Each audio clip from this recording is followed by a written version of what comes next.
I want to say hello to all of you fantastic leaders out there, incredible speakers, inspiring to grow in their speaking skill set. It is awesome to have you join us on another DSB Leadership Speaking Podcast episode.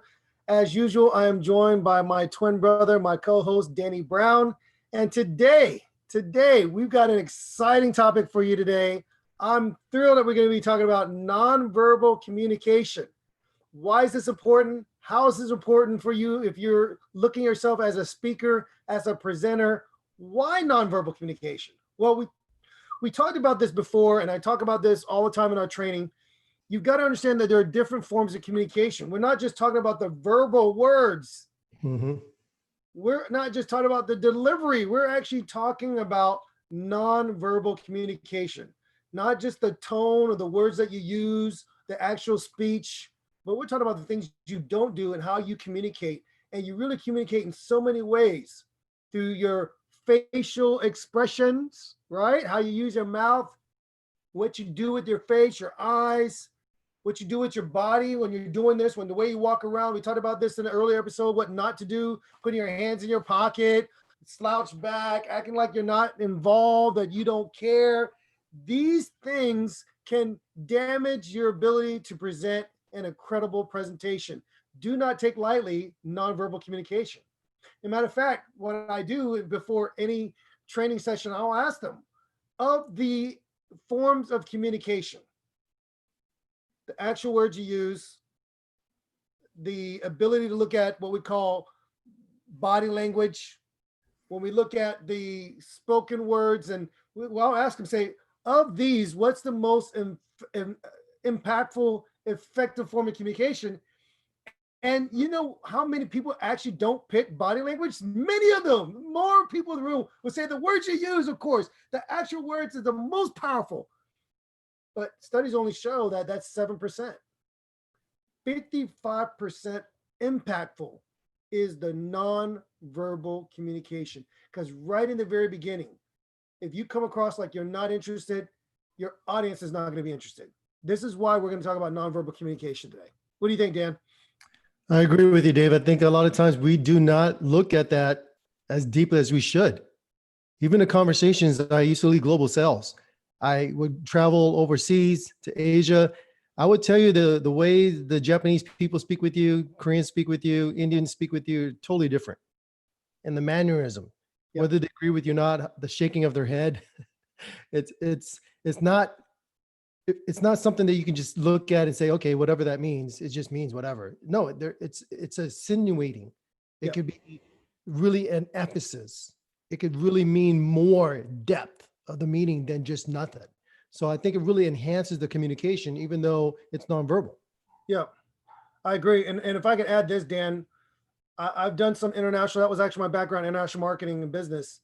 And you could literally offend your audience, the people you're trying to close that deal with, by how you sit in a chair, showing the soles of your feet, using your left hand in certain countries to give somebody something could be offensive, because that's the hand that they look at as what you use to clean yourself up in the bathroom.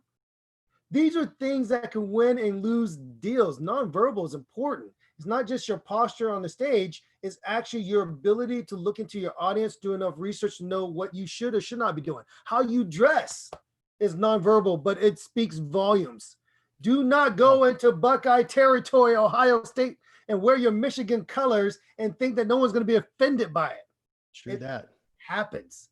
This is why it's important that we understand that nonverbal communication is just as vital, if not more, than verbal communication or even the words that you're using. I was thinking, as you brought that up, wearing the colors, that Jenny, because my wife went to University of Michigan for her MBA program, and we would go visit friends in Ohio, and on our phones, you know, right here is a popper, it's Microsoft, but on her phone, the popper, it says Michigan. And of course, she's wearing her Michigan gear, not thinking about the environment we're going to be in. Right. And knowing that people were looking at us, we just sat down and people were looking at us. They're like, what's going on with these people? What's wrong with these guys? Totally 100% clueless. I mean, it Right. even reminds us when we we're growing up as kids and we would do something really bad. As boys, we broke things in the house. I don't know how many times we broke a vase. Yeah. Well, one of my mother's, our mom's ancient Chinaware. That's something she got when her mother had, her mother had way before the Japanese invaded Korea and all that other stuff. We broke that. And then my dad, he was in the army and he had his stuff. And then I broke that as well. And the alarm clock, I broke that. And there's so many times we did some bad stuff growing up as kids. I don't want to get all into it because then people would just think that we were really bad boys, but we weren't. We just being boys. We just break things. And then mom would just look at us. She just gave us that look. Didn't have to say anything. She just turned around, gave us that look. I looked at you, you looked at me, and we turned around and just walked away. Do you remember the looks? Do you remember the looks we used to get? There's no words that have to be said. It's just those looks. Yep. And I think that is that is so powerful. Even now being a father, I just have to give my kid a look.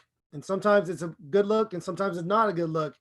And they know looking at me if I'm happy or not happy. And that is so true. It's the nonverbal and it speaks volumes. We talk about this and I know we're going to get to it later, Dan, but even the eye contact, all this is important. That's nonverbal. But let me ask you this. If you're sitting there and your mother or our boss, our neighbor, they don't respond. They're just pausing and just looking at you. What does that do? How does that communicate, Dan? What do you think when someone just sits there and says nothing? First of all, I would have to say that with the society we live in today, we're like the microwave society. We want things immediately. That long pause or break or silence would drive me crazy. You're right. Wait a minute. Did I do something wrong? Do I smell? My hair all right? I mean, what's going on? Why aren't you talking to me? I kind of want to scream that. Why aren't you saying something? Do something, anything. I don't care. Just say something. That silence it's almost deadly if you think about it. Yeah, it's tough when you get no response back and it can make you feel insecure. But on the flip side of it, pausing silence can be powerful because it could give your audience a moment to soak in what you've just said. You just said something that was like alarming or something that raised an eyebrow or piqued an interest. You said something that just shocked their world. Let them soak it in a little bit. Don't you think that you can use a pause in that way too? I totally agree with you on that. When you are doing storytelling, for example, with children, and I've met a lot of great storytellers at the library, believe it or not. I take my kids to the book reading. And here in Texas, we have an area once a month. It's specifically for homeschool kids. And my kids are homeschooled because I like to take them with me when I go on business trips and they travel with me around the world. So we're sitting down in the library and the author of the book will come and read their book to the children. Nice. And when they read the book to the children, you will see they're a grown adult, but they act like kids. Their whole expression. We had this woman come in and speak about growing up in the South. And it was like, what kind of book is like that for the kids? But it was really talking about what it was like being a kid in the South. And she had these facial expressions. She was like, and she would do these terms and the kids would jump up like, oh my gosh, there's a spider. They were mimicking her expressions. And that was one of the cool things is that there's over 10,000 different expressions that the human face can make and articulate. Over 10,000. It's not just the smiling, the blinking, there's so many things, even your daughter. I'm not going to throw her out there, but I'm sure when you speak to her, sometimes she rolls her eyes, right? That's a form of a nonverbal communication. Right. So it is very important as a speaker to think about our audience. You are the focal point. They are looking at you. So it's not just your message that you're verbally speaking. True. It's the message you're not verbally speaking. Like you said earlier, it's the outfit you wear, the clothes you wear. It's the way you stand. It's the way you put your foot up. So these are things that we all want you guys to think about. Yeah. And I love that you shared about the speaker or the author reading the book. And it's so true. The way that he or she speaks can move the children. Mm. And I think we do the same thing with our audience when we're speaking live, when we're speaking to them virtually online. Your face is so vital. I tell people you better exercise your facial muscles. I'm like doing this and we're stretching and we're doing these warm-ups. Why is this important? Because you've got to move your audience with what you do. And your face says it all. Like Dan said, you can smile without smiling. Yep. You can show frustration. You can peek an eyebrow. I can't do that thing that Dwayne The Rock does with his eye. I mean, I don't know how he does that. But when he does that, you're like, is he intrigued? Is he confused? What's going on there? But that's facial expression. That's using it. And you can't just limit it to people who are speaking to kids. You use it powerfully even when you're speaking with adults. Exactly. Facial expressions could be everything. And Dan, you mentioned this earlier, even how we move our arms, Yep. how we stand on the stage can do immeasurably more than just sitting still or keeping your arms down by your side. Yep. It's dangerous when you have a speaker never move their arms. It's right? hard. Just stand still for 5 minutes. What do you do with your arms naturally? Just stand still. Talk to your best friend, talk to your spouse, talk to your kids. Just stand there for 5 minutes. And what do you do with your arms? It is very difficult. Yep. The human beings, they don't know what to do with their arms. They don't know what to do at all. That's why they put their arms in their pockets. Just like our last episode, we spoke about in their last episode, what not to do. Yeah. One of the non-verbal forms of communication is crossing your arms, leaning back, putting your hands in your pocket, leaning on the podium and gripping it like you're doing a roller coaster ride because you're scared. All those tell the audience a lot of negative things about you, a whole lot of negative things about you. If I'm speaking to my wife and I say, babe, I love you so much. You're the best thing in the whole wide world. Now she's going to think, but what? Why is your arms crossed? What is wrong? Right. Wrong? Did I say something offensive to you? What's really going on? You say I'm awesome. You say I'm great, but your arms are crossed. What's really going on? Exactly. So the audience, hey, I'm so glad to be here today. But I mean, they're not going to get that same thing, right? Am I right, Dave? I mean, what are you thinking about that? I completely agree. And I'm so glad you brought the thing up with our wives. They know us and they know when we're there. And oftentimes they know it based on our body language. Yep.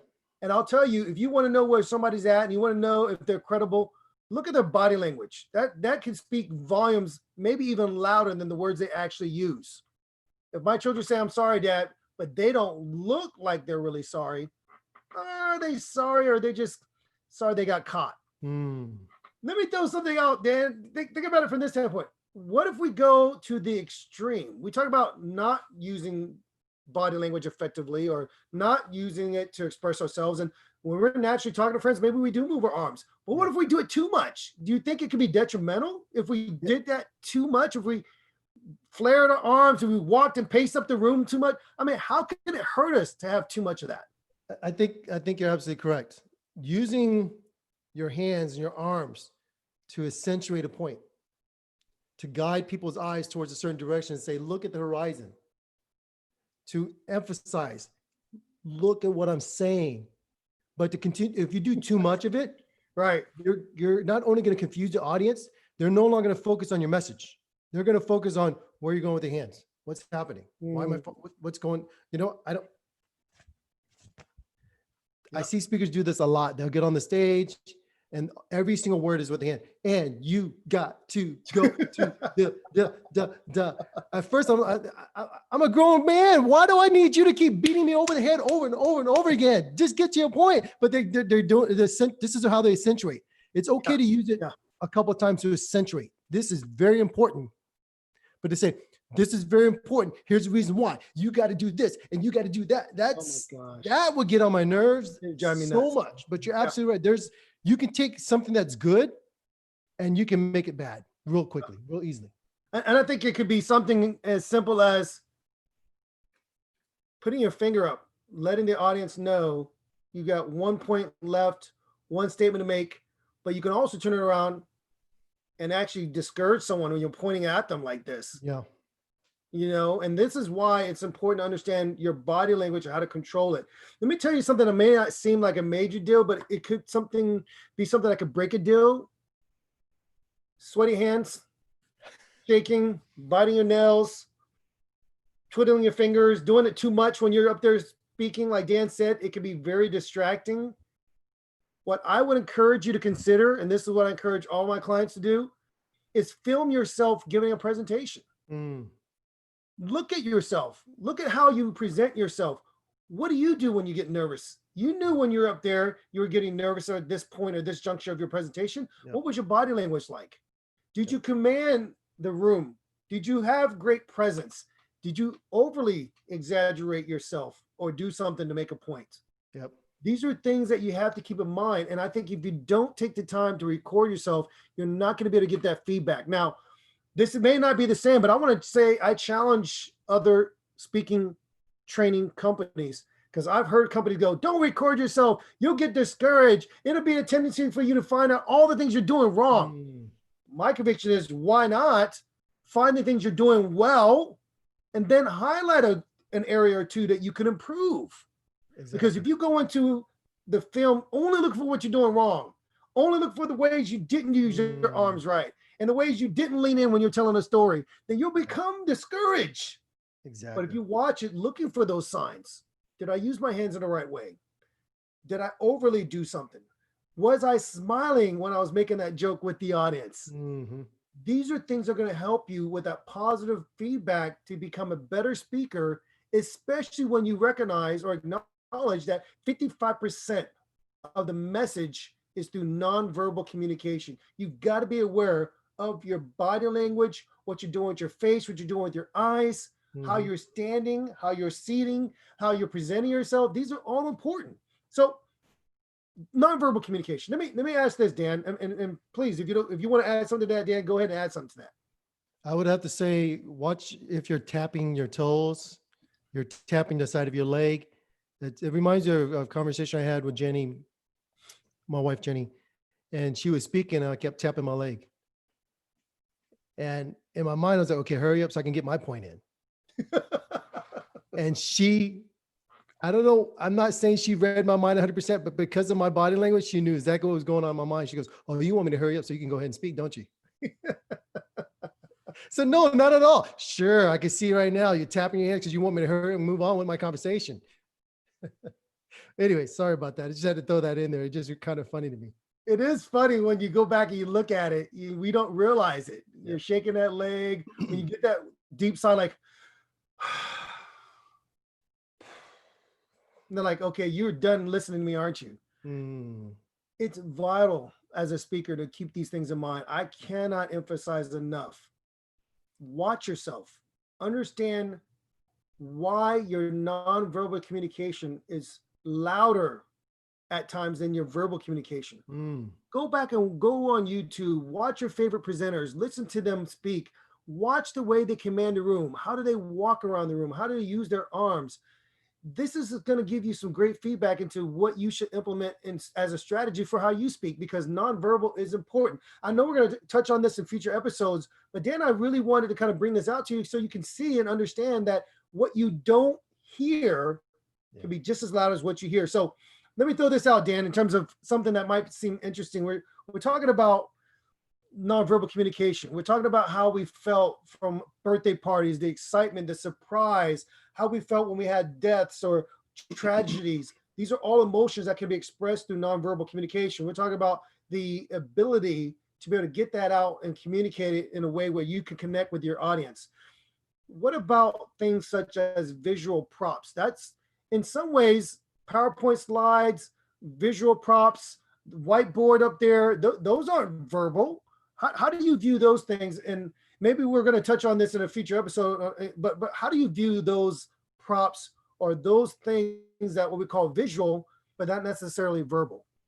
I like to go back to something you said earlier about using your hands. Yeah. Your hand is actually a prop. If you use too much of it, you take people away from you. Yeah. You distract them. So props are great.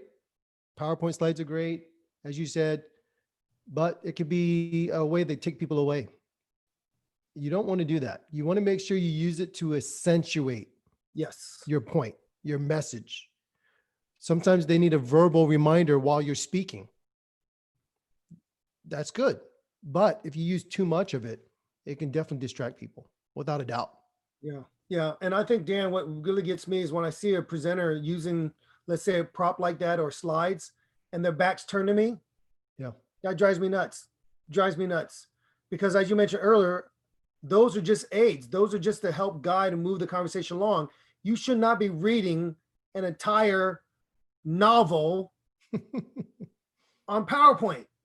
It drives me nuts because it makes me feel like I could just go read it myself. Just tell me the source. Right. Send me the slides. Right. Don't turn your back to me, right? I hate that. That's the worst thing you do is turn your back to somebody, right? So anyways, I hope this has been helpful for all of you today. I hope this has been encouraging and perhaps you've gotten a couple laughs out of this. But Dan and I really want to thank you for joining our podcast. We ask that you continue to listen in, subscribe to the DSB Leadership Speaking group. Also, I want to encourage you to share with your friends who we are, what we're about. Let them listen in, chime in. Let us know what you want to hear about. And we'll go ahead and cover these things in future episodes. Thank you again for joining us. We look forward to hearing from you again. Until the next time, we'll see you again in the next episode. Take care, guys.